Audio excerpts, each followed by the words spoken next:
नमस्कार. कपिल संख्या techno teacher चॅनलमध्ये मी आपल्या सर्वांचं सहर्ष स्वागत करतोय.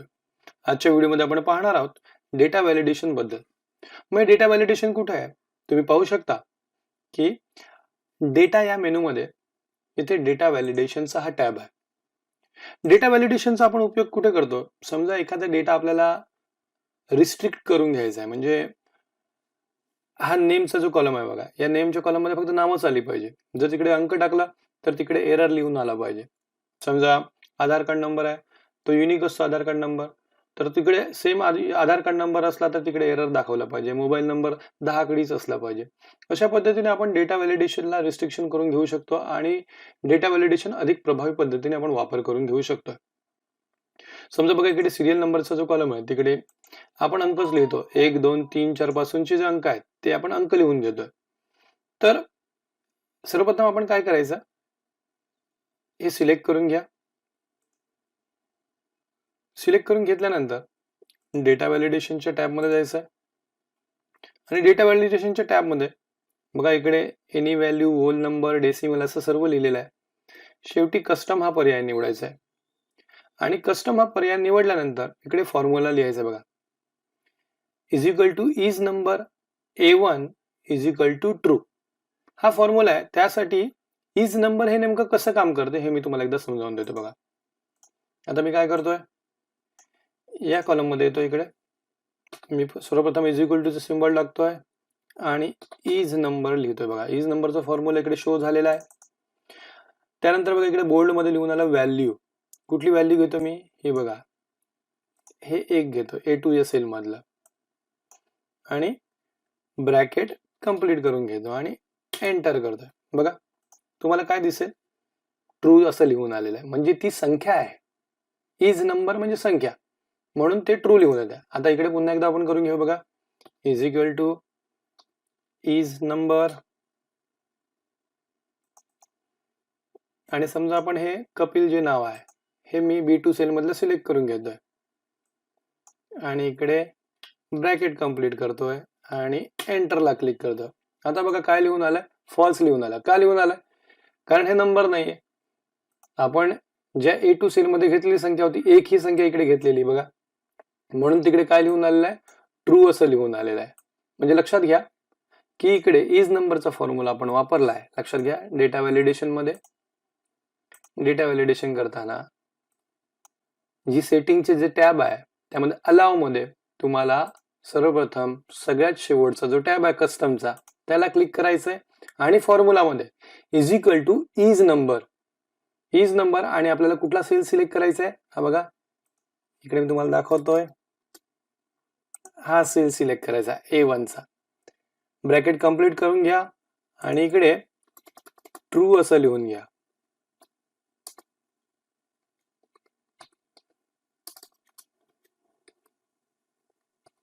ट्रू लिहून घ्या. बघा, मी इकडे ट्रू लिहून घेतला. तुम्हाला सांगितलं मी, येथे आपल्या व्हॅलिडेशन डेटामध्ये सर्वप्रथम कस्टम सिलेक्ट करून घ्यायचं आहे आणि फॉर्म्युला मध्ये is number A1 bracket complete is equal to true असं लिहून घ्यायचं आहे. त्यानंतर समजा हे आपण व्हॅलिडेशन क्रायटेरिया निवडला, हे मी ड्रॅग करून घेतोय. पुन्हा जर मी इकडे समजा P आणि असं सिंबल टाकलं आणि एंटर केला, बघा पुन्हा विचारतंय रॉंग सिरियल नंबर. लक्षात घ्या, म्हणजे आला आपण डेटा व्हॅलिडेशन करून घेतलेलं आहे. आता लक्षात घ्यायचंय, नेम या जो कॉलम आहे त्याला सुद्धा आपल्याला डेटा व्हॅलिडेशन करायचंय. त्या अगोदर मी तुम्हाला नेमचं एक डेटा व्हॅलिडेशन करण्याकरता नेमकं काय करायचं ते सांगून घेतो. बघा, इकडे बघा, आता मी काय करतोय, इकडे इज इक्वल टू तो सिंबल लिहितो आणि इकडे इज टेक्स्ट लिहितोय. बघा, खाली इज टेक्स्टचा फॉर्म्युला शो होतोय. त्यानंतर ब्रॅकेट ओपन झाला आणि खाली बोल्ड मध्ये व्हॅल्यू असं लिहून आलं. मी व्हॅल्यू कशाला सिलेक्ट करतोय? कपिलला सिलेक्ट करतोय. बघा, B2 सेल ला सिलेक्ट करतोय, ब्रॅकेट कंप्लीट करतोय आणि एंटर करतोय. एक मिनिट, हे या बाजूला मी सेल सिलेक्ट केलाय म्हणून ते येत नाहीये. इकडे घेतोय मी. पुन्हा बघा, is equal to is text असं केलंय मी आणि कुठली व्हॅल्यू घेतलाय? व्हॅल्यू ही B2 ची व्हॅल्यू घेतली आणि ब्रॅकेट कंप्लीट करून घेतलाय आणि एंटर केलाय. बघा, ट्रू असं लिहून आलंय. म्हणजे इज टेक्स्ट हा फॉर्म्युला त्या कॉलम मधला किंवा त्या सेल मधला तिकडे टेक्स्ट आहे की नाही हे फक्त शो करत असतो. समजा जर मी इकडे तिकडे सिरियल नंबर घेतला, इकडे लक्षात घ्या बघ, समजा मी इकडे is equal to is text असं निवडलं आणि त्याऐवजी जर हे सिरियल नंबर घेतलं, बघा हा सिरियल नंबर घेतला आणि ब्रॅकेट कंप्लीट केला आणि आपण एंटर मारणार तर इकडे आपल्याला काय शो होणार, फॉल्स आहे असं शो होईल. लक्षात घ्या. म्हणून आपल्याला या कॉलम मध्ये फक्त डेटा व्हॅलिडेशन करताना फक्त अक्षर आली पाहिजेत, वर्ड्स आली पाहिजेत, टेक्स्ट आलं पाहिजे. म्हणून आपण काय करायचं, हा सेल सिलेक्ट करून घेऊया, डेटा व्हॅलिडेशन मध्ये जायचंय. डेटा व्हॅलिडेशन मध्ये गेल्यानंतर सगळ्यात शेवटचा टॅब आहे बघा कस्टम, कस्टमला सिलेक्ट करायचंय सेटिंग मधला आणि इकडे फॉर्म्युला बघा मी काय लिहिलंय, is equal to is text B1. बघा इकडे बघा तुम्हाला दाखवतोय, हा B1 चा जो कॉलम आहे बघा, हा B1 घेतलाय, ब्रॅकेट कंप्लीट आणि इज इक्वल टू ट्रू असं लिहिलेलं आहे. इकडे टेक्स्ट असलं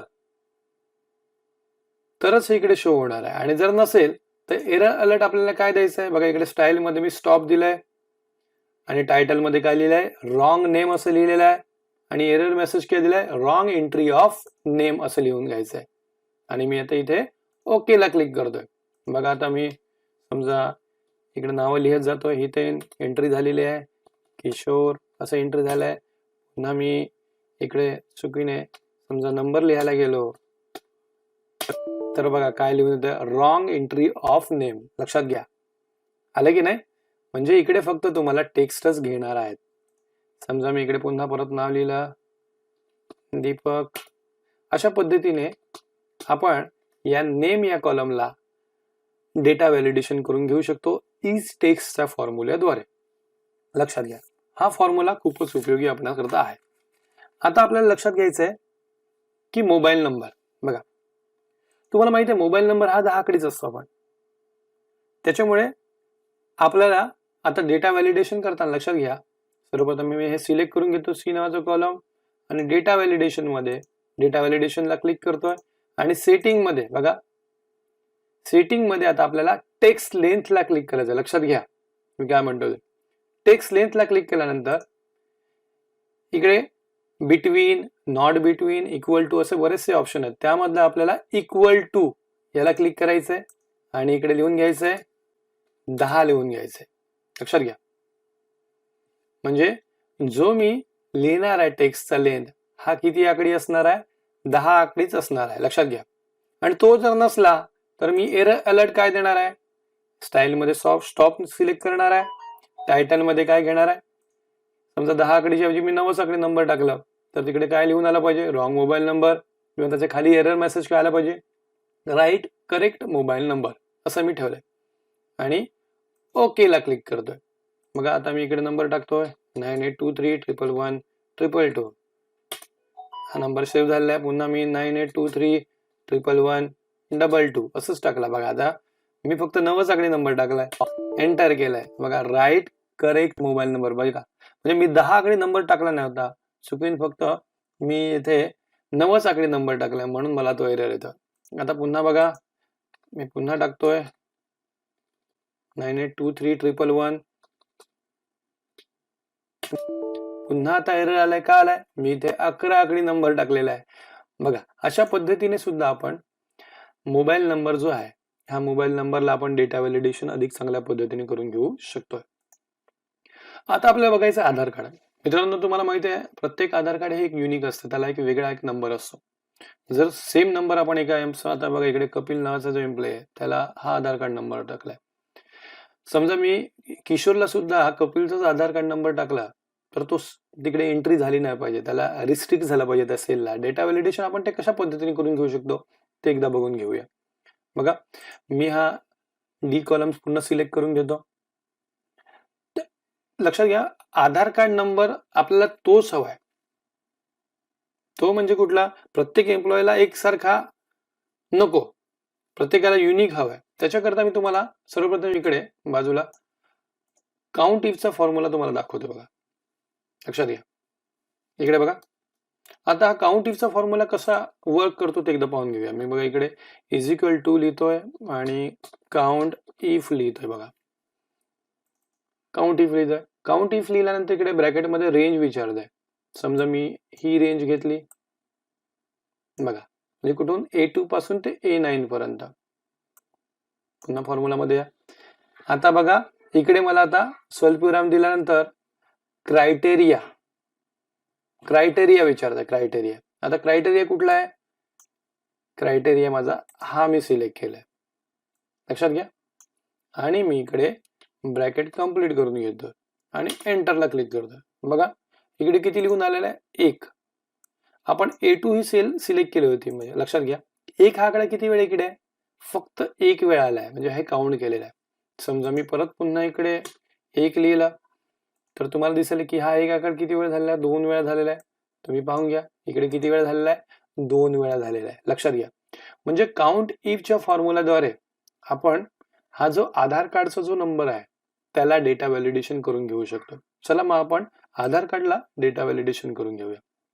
सर्वप्रथम डी कॉलम सिलेक्ट करून घ्या, डेटा व्हॅलिडेशनला क्लिक करा. डेटा व्हॅलिडेशनला क्लिक केल्यानंतर सर्वप्रथम तुम्हाला अलाव मध्ये पहिला सेटिंगचा जो टॅब आहे त्यामध्ये अलाव मध्ये कस्टम हे सिलेक्ट करून घ्या आणि त्यानंतर फॉर्म्युलामध्ये काउंट इफ असं लिहून घ्या. आता बघा मी इकडे काय लिहिलंय तुम्हाला एकदा दाखवतोय. बघा मी एकदा इरेज करून घेतोय. काउंट इफला क्लिक केल्यानंतर लक्षात घ्या ब्रॅकेट ओपन होतं. तुम्ही इकडे हे सिलेक्ट करून घ्या, कॉलम सिलेक्ट करून घ्या. मग तिकडे येणार D2D कॉलम, त्यानंतर स्वल्पविराम द्या आणि हा D1 चा कॉलम सिलेक्ट करून घ्या. बघा जो हा सेल जो आहे D1 चा सिलेक्ट केला, ब्रॅकेट कंप्लीट केलं आणि इकडे 1 लिहायला विसरू नका. म्हणजे का आधार कार्ड असेल त्याची एंट्री फक्त ही एकदाच होणार, म्हणून आपण तिकडे 1 टाकलेला आहे, लक्षात घ्या. आणि एरर अलर्ट मध्ये आपण स्टॉपचं स्टाईल निवडायचंय.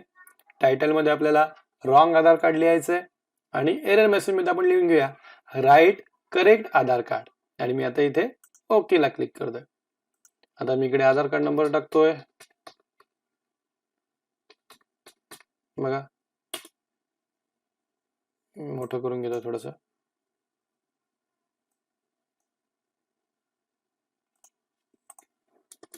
आता पुन्हा जो 1 नंबरला आपण जो आधार कार्ड नंबर टाकला होता तो एकदा पुन्हा परत टाकून घेऊन घेऊया. बघा 1 2 3 4 5 6 7 8 1 2 3 4. बघा आता काय लिहून आलंय? बघा राईट करेक्ट आधार कार्ड असं लिहून आलेलं. म्हणजे का आपण हा जो आधार कार्ड नंबर आहे हा आधार कार्ड आपण कपिलला टाकला होता, लक्षात घ्या. कपिल नावाच्या एम्प्लॉईला आपण हा आधार कार्ड टाकला होता. मग हा आधार कार्ड नंबर आता इथे चालणार नाही, तुम्ही इथे दुसरा आधार कार्ड नंबर टाकायचा आहे. म्हणून मी तुम्हाला इथे काउंट इफचा फॉर्म्युला सांगितलाय आणि काउंट इफला इज इक्वल टू 1 करायला विसरायचं नाही, लक्षात घ्या. आता आपल्याला बघायचंय date of birth. Date of birth मध्ये लक्षात घ्या समजा एखादा एम्प्लॉई आहे, आता हे 2021 वर्ष आहे. डेट ऑफ बर्थ मध्ये एखाद्या एम्प्लॉईला आपल्याला कामाला घ्यायचं तर कमीत कमी त्याचे 18 वर्ष पूर्ण असणे आवश्यक आहे, बरोबर की नाही. तर त्याच्याहून लहान वयातल्या एम्प्लॉईला आपल्याला घ्यायचं नाहीये. तर तशी डेट आपल्याला रिस्ट्रिक्ट करायची आहे, तर आपल्याला कशी करता येईल? तर सर्वप्रथम काय करा, हा ई कॉलम सिलेक्ट करा, डेटा व्हॅलिडेशन मध्ये जायचं आहे आपल्याला आणि डेटा व्हॅलिडेशन मध्ये गेल्यानंतर लक्षात घ्या येथे अलाव मध्ये आपल्याला डेट सिलेक्ट करायचं, लक्षात घ्या. डेट मध्ये आपल्याला हे बिटवीन येथे सिलेक्ट करायचंय.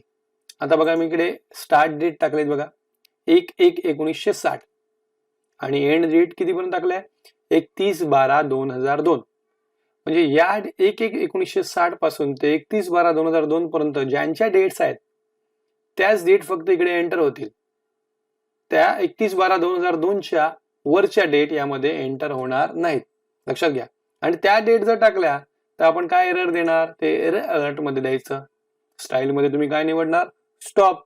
टायटल तुम्हाला टाकायला लागणार. मी इथे टायटल टाकलाय रॉंग एज टाकलाय आणि इकडे टाकलाय your age is not right असं टाकलेलं आहे मी. ओके आणि मी इकडे ओके ला क्लिक करतो. बघा मी येतो इकडे समजा 12/10/1998 डेट टाकलाय, ही इकडे एंटर झालेली आहे. समजा मी 30/12/2008 टाकण्याचा प्रयत्न करतो आणि एंटर करतो. बघा इकडे एरर लिहून आला your age is not right, म्हणजे तुमचं जे वय आहे ते बरोबर नाही, चुकीचं टाकलं गेलेलं आहे. अशा पद्धतीने आपण तिकडे एरर आपण देऊ शकतो आणि अशा पद्धतीने डेट ऑफ बर्थला लिमिटेड एंट्री आपण देऊ शकतो आणि डेटा व्हॅलिडेशनचा अधिक चांगल्या पद्धतीने वापर करून घेऊ शकतो. आता आपण बघून घेऊया अपॉइंटमेंट टाइम. समजा एखाद्या एम्प्लॉईला आपल्याला 9 ते 5 दरम्यानच बोलवायचं आहे, त्याच्या अगोदर पण नको आणि त्याच्यानंतर पण नको. मग हे आपण कशा पद्धतीने करायचं? सर्वप्रथम डेटा व्हॅलिडेशन करता हा एफ कॉलम सिलेक्ट करून घ्या. एफ कॉलम सिलेक्ट केल्यानंतर मी डेटा व्हॅलिडेशन मध्ये जातोय आणि इथे सेटिंग मध्ये आता लक्षात घ्या तुम्ही आता आपल्याला इकडे काय निवडावं लागणार आहे? टाइम निवडावं लागणार आहे. टाइम निवडल्यानंतर लक्षात घ्या मी इकडे मी 9चं टायमिंग टाकतो.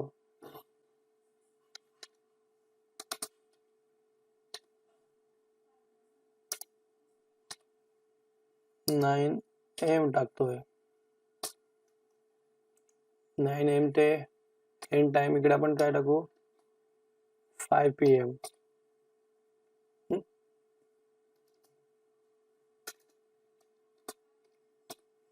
आणि आपण येथे 9 ते 5चं टायमिंग टाकलेलं आहे बघा, टाइम बिटवीन मध्ये.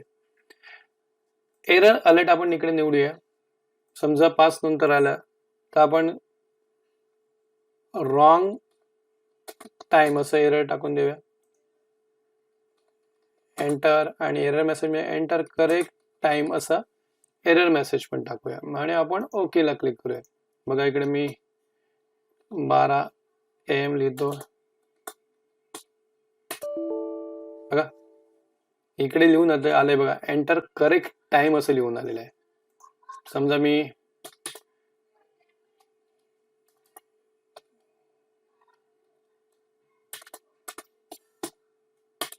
फोर PM लिहिलंय बघा, इकडे 4 PM ची एंट्री झालेली आहे. आपण लक्षात घ्या की आपण ज्या रिस्ट्रिक्शन देऊ त्या सेलला त्या पद्धतीने त्या अपॉइंटमेंट टाइम तिकडे घेतल्या जातील. आता आपण बघून घेऊया एज बद्दल. आता एज मध्ये लक्षात घ्या सर्वप्रथम आपल्याला ते वय आहे, ते वय फक्त आपल्याला अंकामध्येच हवंय.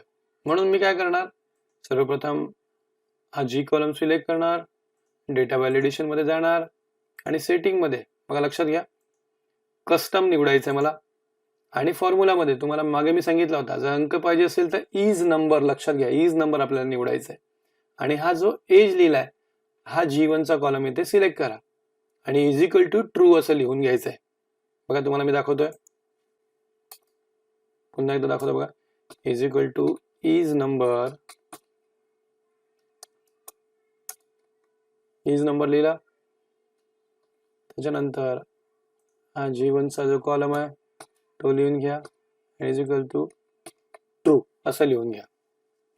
आणि जर हे नसेल, अंक नसतील तर आपण इकडे स्टाईल मध्ये स्टॉपचं चिन्ह निवडा. इकडे बरेच 3 चिन्ह आहेत बघा, स्टॉप, वॉर्निंग आणि इन्फॉर्मेशन. आपण स्टॉप निवडून घ्या. टायटल मध्ये लिहून घ्या रॉंग एज आणि एरर मेसेज पण आपण लिहून घेतलंय रॉंग एज, एंटर. मी इथे ओके करतोय. इकडे जोपर्यंत नंबर टाकेल तर ते एंटर करत जातील. समजा मी इकडे एखादं नाव टाकण्याचा प्रयत्न केला चुकीने तर तुम्हाला लिहून येते बघा रॉंग एज, एंटर. अशा पद्धतीने आपण डेटा व्हॅलिडेशन करून घेऊ शकतो. आता आपल्याला बघायचं इकडे सिटीचं नाव टाकायचं. सगळे जे एम्प्लॉय आहेत त्या एम्प्लॉयनं आपल्याला सिटीचं नाव टाकायचं आहे. तर हे सिटीचं नाव आपल्याला कसं टाकता येईल ते पण एकदा पाहून घेऊया. बघा मी हे डिलीट करून घेतो. सर्वप्रथम काय करायचंय, हा एज कॉलम मी येथे सिलेक्ट करून घेतोय, डेटा व्हॅलिडेशन मध्ये जातोय आणि इथे सेटिंग मध्ये इकडे अलाउ दिलंय बघा, तिकडे तुम्हाला निवडायचं आहे लिस्ट, हे निवडायचं आहे. लिस्ट निवडल्यानंतर तुम्हाला सोर्स विचारतंय, म्हणजे तुम्ही सोर्स कुठला आहे तुम्हाला. म्हणजे ज्या सिटींची मी नावं लिहिलेत त्या सेलकडे मी येतोय. बघा इकडे मी या सिटींची नावं लिहिलेली आहेत बघा, मी एवढी सिलेक्ट करतोय आणि सोर्स मध्ये ते आलेलं आहे बघा. M1 पासून ते M5 पर्यंत आणि हे डॉलरचं सिम्बॉल तिकडे तुम्हाला पुढे मागे दिसतं बघा, म्हणजे हे लॉग झालेले आहेत. लक्षात घ्या. मी तुम्हाला पुन्हा एकदा सांगतो, मी अलाव मध्ये लिस्ट निवडलं आणि सोर्स मध्ये जिकडे सिटींची नावं होती ती सिटींची नावं मी येथे घेतलेली आहे. आता इकडे एरर अलर्ट मध्ये आता लक्षात घ्या इकडे एरर अलर्ट मध्ये मी एक चेंज करतोय बघा. आता इकडे मी स्टॉपच्या ऐवजी वॉर्निंग घेतो आणि वॉर्निंग मध्ये काय टाकतो, add city, you can add new city असं टाकतो. ओके, आणि इथे ओके ला क्लिक करतोय. ओके ला क्लिक केल्यानंतर तुम्हाला दिसेल बघा इकडे ड्रॉप डाऊन लिस्ट तयार झालेली आहे बघा. अशा पद्धतीने आपण एक्सेल मध्ये ड्रॉप डाऊन लिस्ट पण तयार करून घेऊ शकतो. पुन्हा मी या खालच्या सेल मध्ये येतोय, हे सिटी सिलेक्ट करून घेतोय बघा. अशा पद्धतीने आपल्याला एक्सेल मध्ये ड्रॉप डाऊन लिस्ट तयार करता येईल. आता समजा मी एखादं नवीन सिटीचं नाव टाकलं, समजा मी इकडे बीड टाकलं आणि एंटर करा गेलाय, तर बघा आपण वॉर्निंगचं एरर घेतलं होतं, मागे स्टॉपचं होतं, पण यावेळी आपण नवीन काय केलं, वॉर्निंगचं एरर आपण घेतलं होतं. म्हणून तिकडे काय लिहून येतं, you can add city, new city. पण आपल्याला विचारतं यस नो. समजा मी यस ला क्लिक केलं तर ही बीड सिटी सुद्धा तिकडे एंटर होईल बघा. लक्षात घ्या, बीड सिटी सुद्धा तिकडे एंटर झालेली आहे. पुन्हा मी इकडे एखादा नवीन सिटीचं नाव टाकतोय, इकडे टाकतोय सांगली असं टाकतोय आणि एंटर करतोय. पुन्हा मला विचारतोय you can add new city. समजा मी नो ला क्लिक केलं तर ते निघून जाईल बघा. पुन्हा परत मी एंटर करतोय, पुन्हा you can add city, yes ला क्लिक करतोय, सांगली इकडे एंटर झालेला आहे. अशा पद्धतीने आपण ड्रॉपडाऊन लिस्ट सुद्धा तयार करू शकतो आणि डेटा व्हॅलिडेशन मध्ये आपण वेगळ्या पद्धतीने लिस्टला ड्रॉपडाऊन केल्याने आपण त्याला वॉर्निंग सुद्धा देऊ शकतो बघा. वॉर्निंगचा घटक, नवीन घटक तुम्ही येथे शिकलेले आहेत. आता आपण बघूया टेलिफोन नंबर. आता लँडलाईन जे नंबर असतात, हे लँडलाईन नंबर आपल्याकडे बऱ्याच जणांचे नसतात. मी काय करतो, सर्वप्रथम याला सिलेक्ट करतोय आणि डेटा व्हॅलिडेशन मध्ये जातोय. डेटा व्हॅलिडेशन मध्ये गेल्यानंतर बघा हा इनपुट मेसेजचा आपला कॉलम, आपला जो टॅब होता हा राहिला होता. आता इकडे टायटल देतो मी लँडलाईन इन्फॉर्मेशन असं लिहितोय आणि इनपुट मेसेज मध्ये लिहितो blank cell if landline number is not available. म्हणजे जर तुमच्याकडे लँडलाईन नंबर नसतील तर तुम्ही तो सेल ब्लँक ठेवू शकता. आता मी इथे ओके ला क्लिक करतोय बघा.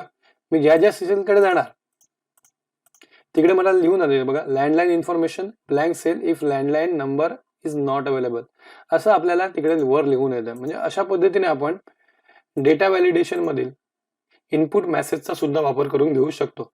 आता डेसिमल हे कसं काम करत आहे ते एकदा पाहून घेऊया. सर्वप्रथम मी जे कॉलम सिलेक्ट करतोय, डेटा व्हॅलिडेशन मध्ये जातोय आणि इथे पहिला टॅब आपला सेटिंग मधला, त्यामध्ये अलाव मध्ये मी इथे डेसिमल हे सिलेक्ट करतोय आणि डेसिमल मध्ये मी डेटा मध्ये, लक्षात घ्या बिटवीन हे तुम्हाला सिलेक्ट करून घ्यायचं पहिलं जे आहे ते.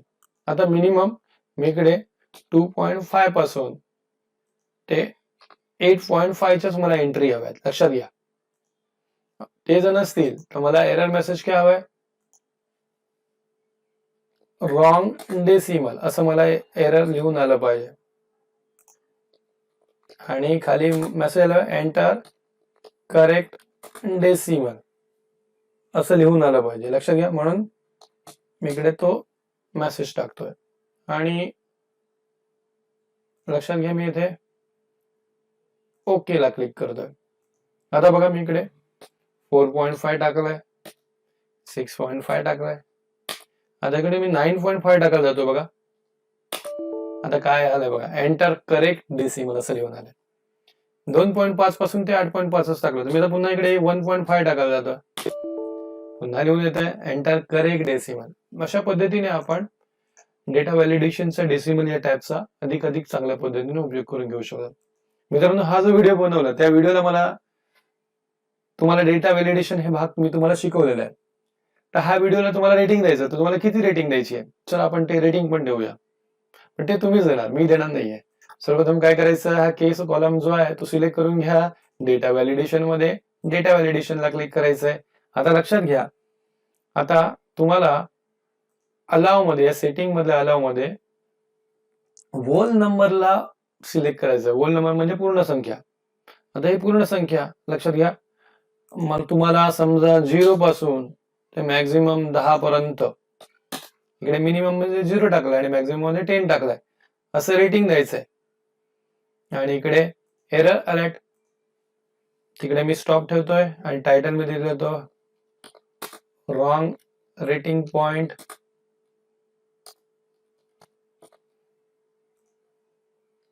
आणि इकडे डिस्क्रिप्शन मध्ये एरर मेसेज मध्ये येतो एंटर